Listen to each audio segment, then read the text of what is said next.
Mega 9 గ్రామాల్లో పారిశుద్ధ్యం అనగానే చెత్తా చెదారం పారిశుద్ధ్య కార్మికుల కష్టాలు మాత్రమే గుర్తుకు వస్తాయి. కానీ చెత్త నుంచి కూడా కోట్ల రూపాయల సంపాదనను సృష్టించవచ్చు, దానితో ఎంతో మందికి ఉపాధి కల్పించవచ్చు అని నిరూపించింది ఆంధ్రప్రదేశ్ పంచాయతీరాజ్ శాఖ.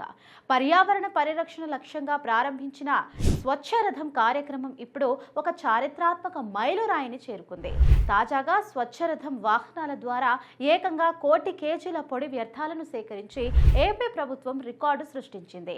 ఈ వేస్ట్ ను రీసైక్లింగ్ చేయడం ద్వారా ఏకంగా 16 కోట్ల రూపాయల విలువైన సంపదను సృష్టించడం ఒక అద్భుతమైన ఫీట్. ఈ ఘనత సాధించిన పంచాయతీరాజ్ శాఖను, క్షేత్రస్థాయిలో పనిచేస్తున్న ఆపరేటర్లను, సహకరించిన ప్రజలను డిప్యూటీ సీఎం పవన్ కళ్యాణ్ ప్రత్యేకంగా అభినందించారు.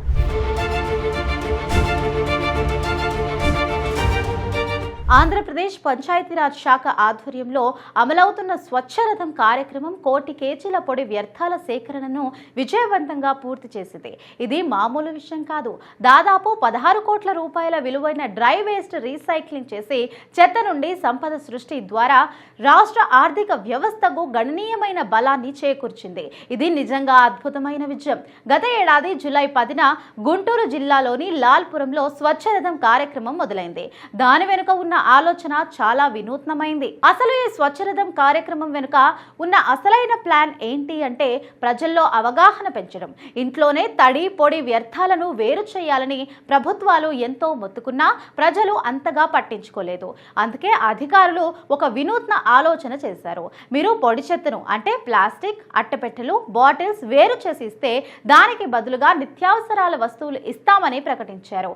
ఈ ఐడియా అద్భుతంగా వర్కౌట్ అయింది. ప్రతిఫలంగా సరుకులు వస్తూ ఉండడంతో గ్రామాల్లోని ప్రజలు స్వచ్ఛందంగా వ్యర్థాలను వేరు చేసి ఇవ్వడం మొదలుపెట్టారు. ఈ పైలట్ ప్రాజెక్ట్ విజయవంతం కావడంతో ఆ తరువాత దీన్ని దశల వారీగా ఇతర జిల్లాలకు విస్తరించారు. ఏప్రిల్ 1వ తేదీ నుంచి రాష్ట్ర వ్యాప్తంగా అన్ని పంచాయతీల్లో ఈ కార్యక్రమాన్ని అమలు చేస్తున్నారు. ఇది ఒక గొప్ప మార్పుకు శ్రీకారం చుట్టింది. ఈ స్వచ్ఛ రథం వల్ల కేవలం ఊర్లు శుభ్రంగా మారడం మాత్రమే కాదు, ఆర్థికంగానూ ఎన్నో ఉపయోగాలు ఉన్నాయి.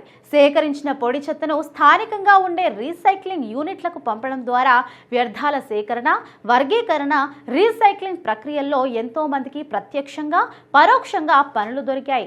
ఈ చైన్ సిస్టమ్ వల్ల గ్రామాల్లో గ్రీన్ అంబాసిడర్లుగా పనిచేస్తున్న మహిళలకు అదనపు ఆదాయం కూడా వస్తోంది.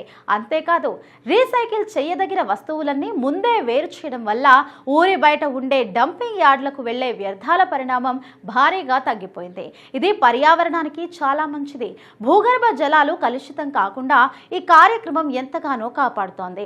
ఇప్పుడు రాష్ట్రంలో ప్రతి జిల్లాకు ప్రాతినిధ్యం వహించేలా మొత్తం 28 స్వచ్ఛ రథాల విశిష్ట సేవలు అందిస్తున్నాయి. ఈ రథాలు గ్రామాలను పరిశుభ్రంగా ఉంచడంలో కీలక పాత్ర పోషిస్తున్నాయి. ఇది కేవలం చెత్తను తొలగించడం మాత్రమే కాదు, ప్రజల జీవన ప్రమాణాలను మెరుగుపరచడం, ఆరోగ్యకరమైన వాతావరణాన్ని సృష్టించడం. డిప్యూటీ సీఎం పవన్ కళ్యాణ్ ఆశయాలకు అనుగుణంగా ఈ కార్యక్రమం విజయవంతంగా ముందుకు సాగుతోంది.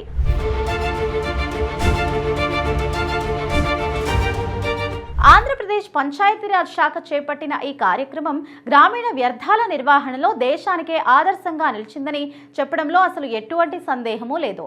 భవిష్యత్తులో ఈ కార్యక్రమం మరింత విస్తరిస్తుంది అని ప్రభుత్వ వర్గాలు చెబుతున్నాయి. ఇక్కడ మరో ఆసక్తికరమైన అంశం ఏమిటంటే deputy CM Pawan Kalyan recent గా సర్జరీ చేయించుకున్నారు. ఆయన కుడి భుజంలో తీవ్రమైన చీలిక కారణంగా ఈ సర్జరీ జరిగింది. అయితే ఈ రోజు ఆయన హాస్పిటల్ నుంచి డిశ్చార్జ్ అయ్యారు. ప్రస్తుతం ఆయన విశ్రాంతి తీసుకుంటున్నారు. అయితే స్వచ్ఛ రథం కార్యక్రమం ఇప్పుడు ఒక చారిత్రాత్మక మైలురాయిని చేరుకుంటుంది అన్న విషయం తెలుసుకొని ఈ ఘనత సాధించడానికి కృషి చేసిన ఆపరేటర్లు, గ్రామ పంచాయతీలో గ్రీన్ అంబాసిడర్లు ప్రజలను పవన్ కళ్యాణ్ అభినందించారు. ఆంధ్రప్రదేశ్ పంచాయతీరాజ్ శాఖ ఆధ్వర్యంలో చేపట్టిన ఈ కార్యక్రమం గ్రామీణ వ్యర్థాల నిర్వహణలో దేశానికే ఆదర్శంగా నిలిచిందని అభిప్రాయపడ్డారు. క్షేత్రస్థాయి సిబ్బంది అంకిత భావం, ప్రజల భాగస్వామ్యంతోనే అద్భుత ఫీట్ సాధ్యమైంది అన్నారు. ప్రతి ఒక్కరూ తమ ఇంట్లో చెత్తను వేరు చేయడం బాధ్యతగా తీసుకుంటే మన దేశం మొత్తం ఇలాగే స్వచ్ఛందంగా మారుతుందని సూచించారు.